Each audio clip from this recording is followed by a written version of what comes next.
Hey, this is Anthony with RevZilla TV. We can watch, decide, and ride. Welcome to our detailed breakdown of the new Kabuto Kamui Helmet, available at RevZilla.com. Kabuto Kamui, yeah, it's a mouthful, but if we look at it, it's a rock-solid sport and sport touring helmet coming in under 300 bucks. Have a mixture of graphics. This is going to be our solid, our high-vis colorway, and it's really set up to perform right out of the gates. So if we think about it in the grand scheme of the helmet arc, right, you could spend $200, $300, $400, $500 on a sport touring option. You're going to mix of features. With the Kamui, you're actually getting a bit more bang for the buck than we were expecting to see, and it performed decently on our road test. Now, if we look at it, you're looking at polycarb. You're coming in at 3 pounds, 11 ounces. It's reasonably lightweight. Anything under 3.5 pounds I consider pretty lightweight. So again, in that range, you're looking at an ABS shell, which isn't that tri-composite, but they still manage to hit your ECE and your DOT standard while staying with polycarb, which allows them to save a bit of cost. What I really like about it though, besides the fact that it is really set up for the upright or the 3/4 position, that's what I consider to be sport or sport touring, and again, that's some of that plays to the vent scheme, is two really quick things. The first thing is a drop-down sun visor, which is going to be anti-fog, anti-scratch, which has a nice action to it, saving you the ability, or saving you the fact that you won't have to buy a secondary shield. And the other thing I really like is you're going to see the Pinlock posts here. And that means not just Pinlock-ready, there's a Pinlock shield in the box. So all in, you're getting the Pinlock that's going to be able to be installed and keep it completely fog-free using physics versus using a coating that will ultimately wear off over time. Pinlock really is the gold standard in that bucket. So from a weight, cost, and functionality standpoint, they've done a nice job here. Now, quick note on fitment on the Kamui. It's going to be intermediate to neutral oval. A little bit longer front to back, not extremely pronounced, not super round, but for neutral oval, I consider that with a little bit more room in the temples. So you're gonna have a little bit of extra room to play here on the sides of the helmet, but it's not gonna be so much that I would consider it round. It would only work for that rounder contingent. For us, intermediate to neutral oval really should fit 80 to 85% of the market because most people have that slightly oblong head. Now keep in mind, we're gonna ship for free over 39 bucks if you're concerned about that fitment. And as I work my way through it, I'd love for you to click our logo, subscribe to us at RevZilla TV on our YouTube channel, leave me your comments, your questions, and your feedback on the new Kabuto Kamui. Now, diving into the helmet itself, let's start from the outside in. We talked about the polycarb, we talked about a little bit of its aerodynamic profile as that relates to upright or 3/4 riding position. Not really suited best for the tuck. It's really about vent placement as well as aerodynamic profile, but it's gonna do a nice job. Didn't whistle, didn't howl, ventilated decently at speed. If we look at our vent configuration, you're going to have a chin vent. 2-position, open, closed. It's going to vent up to the shield. And then if we move into our forehead here, our 2 chimneys are actually 2-position. So you're going to have open and closed there as well. Again, venting 10mm vent holes through the EPS directly to the head. One of the things they didn't have to do that I like that they did is they gave you a positive actuated Venturi Vent. So remember, air is flowing this way, vacuum behind the helmet, sucking warm, moist air out of the helmet. But again, if you get caught in a cloudburst thinking multi-season touring riding, you can now positively shut this vent. A lot of manufacturers will save some cost there by having this just be covered and be a passive vent. And if we look at the back side of the helmet, you can see how this sweeps and comes down again,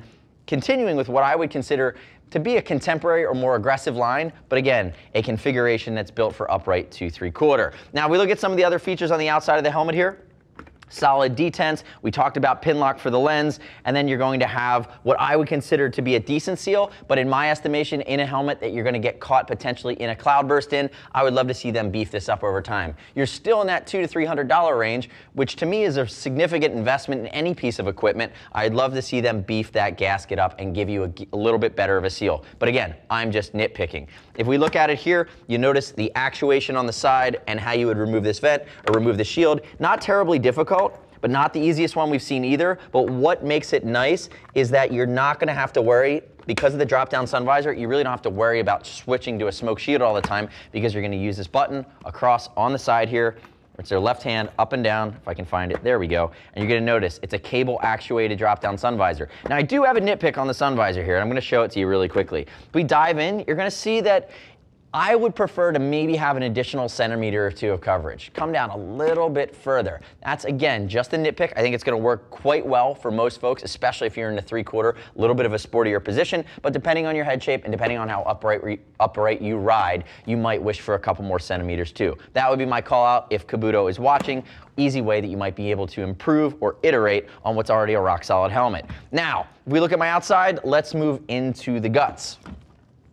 We move into our guts here. They've done a few things nicely. The other Kabuto helmets, like the Aeroblade and some of the other models, they're going to have a tighter entry and exit point. What they've done here is they've given you this high-waisted cutout here right along the collarbone. That was for buzzsaw, by the way. And if we look at that, that's going to allow you a little bit of ease in entry and exit. You're also going to note it's a full Coolmax liner, which is one of the more premium materials that we see on the interior liner for helmets.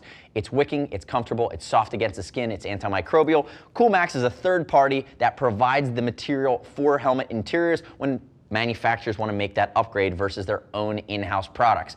I like that Kabuto has gone down this path. It is a known quantity. Now, one of the things that's going to be polarizing for all of you, I'm right down the center of the fairway on these. I don't really have that strong of an inclination for double D-ring or micrometric ratchet. They went micrometric ratchet, which we see a ton of in Europe, and the way that it's designed, the benefit here is it's easier to find and it can be done with a gloved hand. Some folks like the security and just the fact that that double D-ring is a little bit more of a known quantity versus having another point which could come undone. Again, that's my 2 cents on it, but I don't have a super strong opinion. What I do like that they've done though is because they went micrometric, they still gave you the D-ring over here on the side, so you're going to have the ability to lock it to your bike. A lot of times when folks go D-ring, you lose that ability because you don't, or when they go ratchet rather, you don't have that D-ring to connect to your bike when you're getting off if you're going to go, you know, for a jaunt or to saunter around while leaving your gear connected to your bike. Now, if we undo this, start to pull out our cheek pads, remember that intermediate to neutral head shape. Notice everything comes out in one piece. You have a little bit of a mixture of materials here on the inside. Notice it's porous, it's soft, it's microfiber. It is going to be that Coolmax, which is really that gold standard from helmet interior materials. Notice how easily these cheek pads are removed and notice the contour to them. Again, meant to hug the face. Everybody's getting better at 3D materials and really 3D shapes these days. Again, it comes down to execution, and this is really par for the course. If I snap into the back, you're going to see at the occipital ridge, I'm pulling out my comfort liner. But what I've just shown you along the front is that it's not snaps at the forehead. It's actually going to be connection points at the brow, and that brow's done in plastic. So you're eliminating any pressure points in the front of the forehead, which I like. You'll never feel these. They're down below the occipital ridge on your head. And notice, 3D in shape, lots of cutouts for ventilation. Again, moving into our Coolmax on the inside, a mixture of materials at the top, as well as along really the band where kind of, I call that the headband, which is going to be the sweatiest area on your head. It's where sweat's going to pool and come down. Notice the differentiation there. It's a lot of thought, and they're thinking about longer distance comfort and the ability to stay more focused while you're riding. If I work my way into the guts, it is black, but you should be able to see the vent channels, the cutouts for all of the air to circulate, as well as the 10mm vent holes at the front and at the rear.